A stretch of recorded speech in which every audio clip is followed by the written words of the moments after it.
Hoje nós vamos djavanear, de Djavan que nós vamos falar, atendendo o pedido que foi feito aqui nos nossos fóruns, no nosso canal.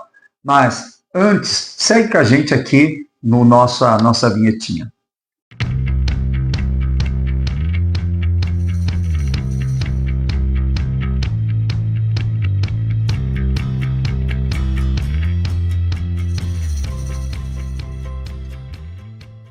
Djavan nasceu no dia 27 de janeiro de 1949 na cidade de Maceió. Portanto, Sol em Aquário, Ascendente em Virgem e Lua em Capricórnio. Então, vamos lá, olhando esses três principais pontos do mapa, né?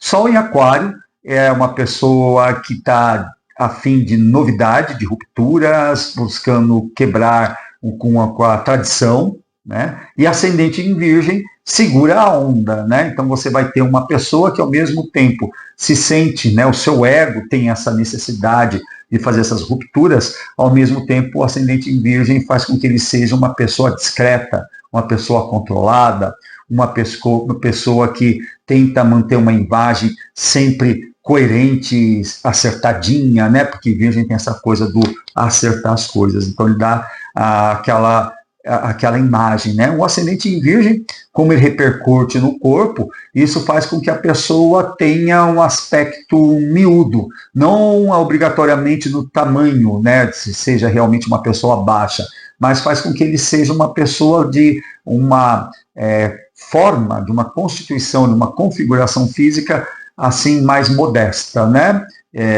Virgem sempre vai trazer essa contenção nas coisas, né? Virgem sempre ele contém as coisas. Saturno, próximo ao ascendente, também vai dar a ele, mesmo com às vezes com esse Sol em Aquário que ousa fazer alguma coisa de novo, acaba sempre trazendo algo, vamos dizer assim, de conservador, né?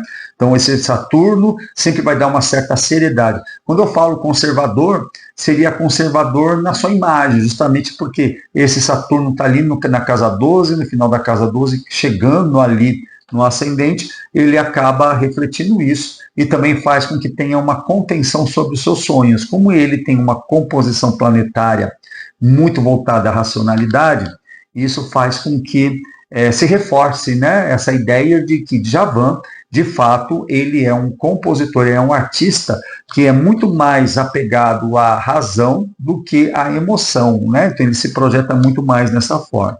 Ele tem uma oposição entre Marte e Plutão, isso faz com que ele tenha uma tendência, às vezes, a entrar em disputas, né? Disputas relacionadas ao poder, porque uma oposição dessa natureza sempre tem isso, o meio do céu dele em Gêmeos, isso faz com que esse Mercúrio, que esse ascendente que é regido por esse Mercúrio, tudo ali em Capricórnio, isso dá muita terra, ele tem um mapa muito voltado para terra e ar, então isso faz dele alguém muito prático, muito racional, de uma comunicação bastante pronta, que isso se projeta no meio do céu, não tem planetas ali no meio do céu, mas a regência dele é mercurial, na sua carreira. Então, é uma carreira que vai pautar justamente sobre essa questão da comunicação, né?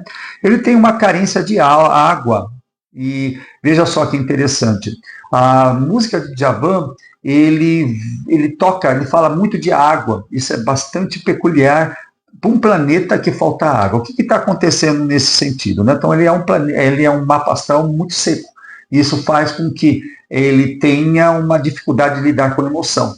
E diante dessa dificuldade da emoção, por meio da razão, ele cria o seu mundo poético e ele vai, de modo racional, falar daquilo que mais lhe falta, né, que é o elemento água, e usando a água como metáfora, né, como é o caso da música Oceano. Então ele fala assim, vem fazer feliz porque eu te amo, você deságua em mim e eu oceano, né? E se você for procurar nas músicas dele, você vai encontrar muita a menção a essa questão da falta de alguma coisa, o outro faz falta nele, a outra pessoa, ele fala a água como metáfora com muita frequência, na sua música, porque de certa maneira ele, dentro da sua racionalidade poética, ele vem reclamar justamente da falta do elemento dele, né? Então, na verdade, ele é um artista, um compositor bastante racional, que dentro da sua sensibilidade, quando você tem uma lua em Capricórnio, né? Você sabe, quando a gente fala de Capricórnio, a gente pensa assim, Capricórnio é muito racional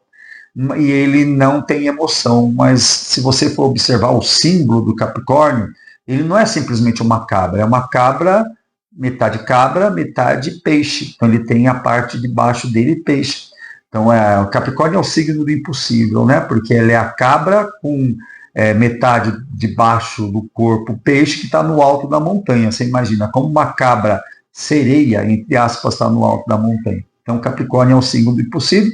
E essa analogia da metade dele ser um peixe remete que, apesar de ser um signo racional, ele é um signo sensível, né? Capricórnio, na verdade, é um signo bastante sensível, que simplesmente tem dificuldade. Então ele vem, que você vê primeiro é a parte de cima, né? A cabra. Mas ele tem essa sensibilidade e nessa racionalidade reclama dessa falta de água. É um mapa, assim, que assim, não é exatamente noturno, ele tem algumas coisas na parte de cima do mapa, mas ele tem mais concentração na parte mais noturna do mapa.